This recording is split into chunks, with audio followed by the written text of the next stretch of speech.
that you look good, but the suits are starting to get too big. I stopped listening after losing so much weight. Appreciate it. Even if I look bad, I'm happy, America. All right, let's get to our story. Brought to you by Popeye's Chicken Sandwich.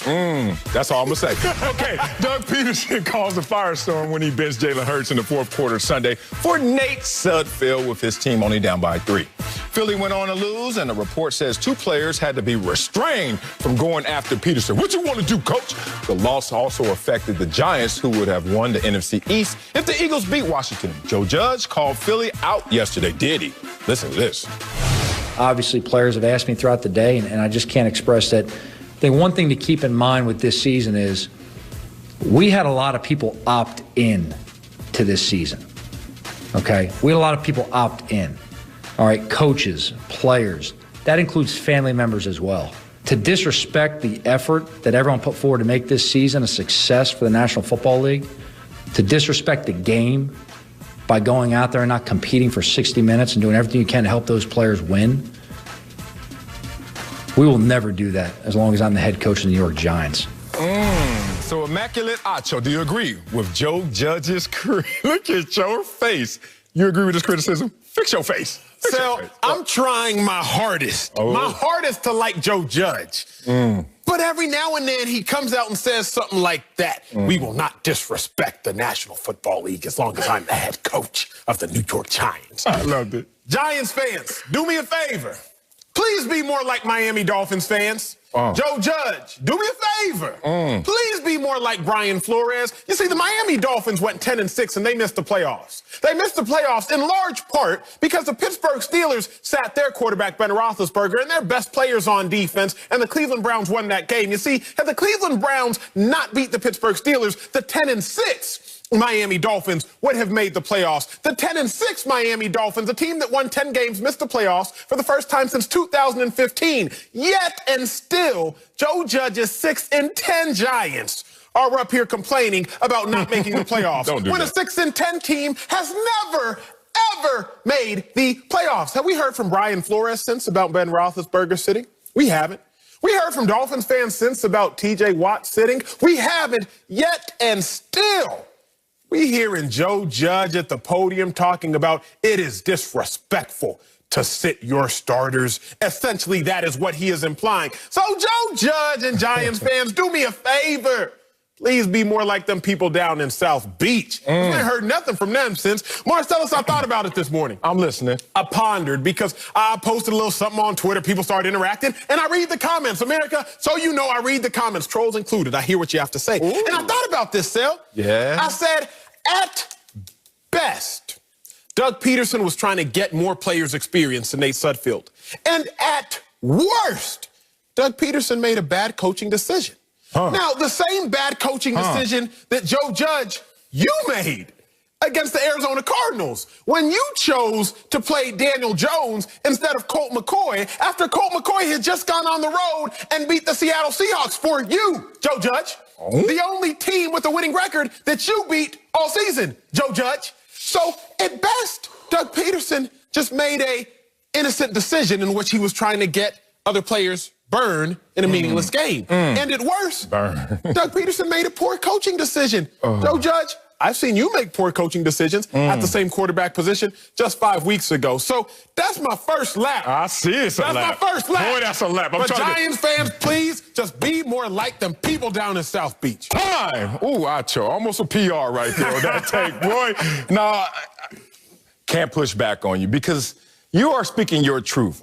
It's not mapped into reality because the reality of the NFL is more of what Joe Judge is talking about, and that's why I loved his criticism.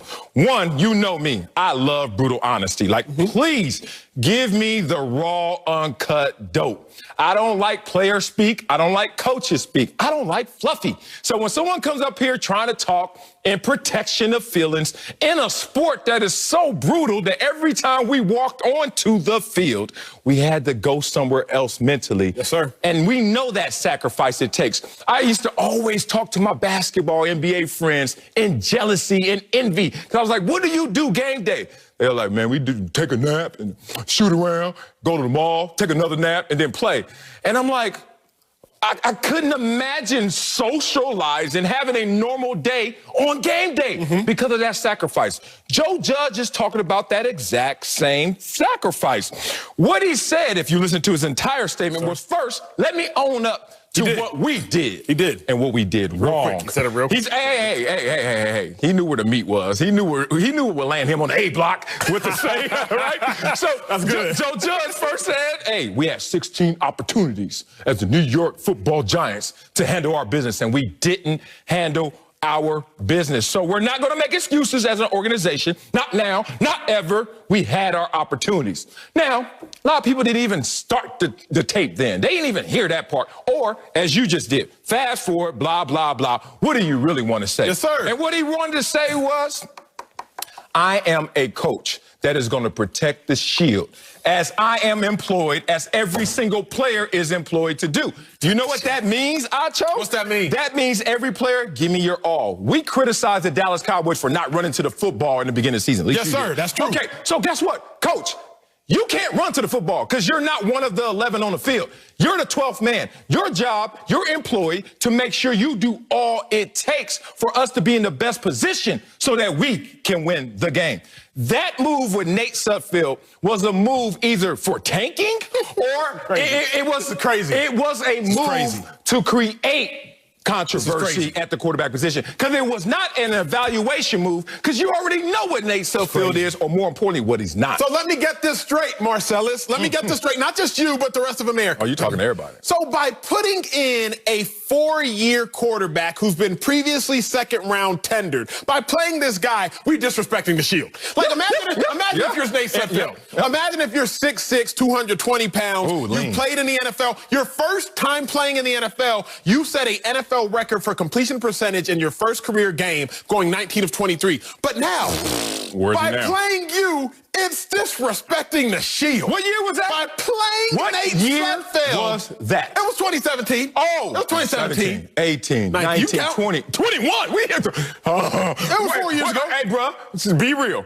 If you're a great evaluator, you can look at somebody that fast and know what they are. If you're not as great, you need to see them in practice for an extended time. If you're not as great, you need to see them in the game. When do you need to see them in week 17 for the fourth quarter? Think of how offensive what you're saying is. To Nate Sudfeld. Think of how offensive that is. To say that, hey, by you playing, you disrespected the entirety of the NFL, Nate Sudfeld. By taking a snap, not only were you bad, but you disrespected the whole 3 letters of the entirety. Marcellus, that's ludicrous. Why didn't he start then? Why didn't he start, Emmanuel Acho, since you got all the answers? Jalen Hurts was drafted in the 2nd round, sir. Oh, so we drafted at your position because we knew who you were. So why we need to find out week 17 in the fourth quarter? You just fell into a trap. No, because Jalen Hurts, who was supposed to replace you, last 20 drives. Get me out of frame. I don't want to hear about 20 drives. I want to hear about the spark that he created. Then let me tell you this. You're right. Let me put it to you in everyday life. If I was to say, hey, Marcellus Wiley, can you take me to the airport? And you said, nah. No, I'm not going to hell no. Hell no, exactly. Yeah, but if I were to ask one of the producers, hey, man, can I get a ride to the airport? And they were to say, yeah, Acho, I got you. Then you know what? Later on, something came up. I can't take you no more. You ain't going. Who am I supposed to be more upset at? The producer who at least considered doing it, or Marcellus who off rip said, hell no? Tell me. I'm more upset at you.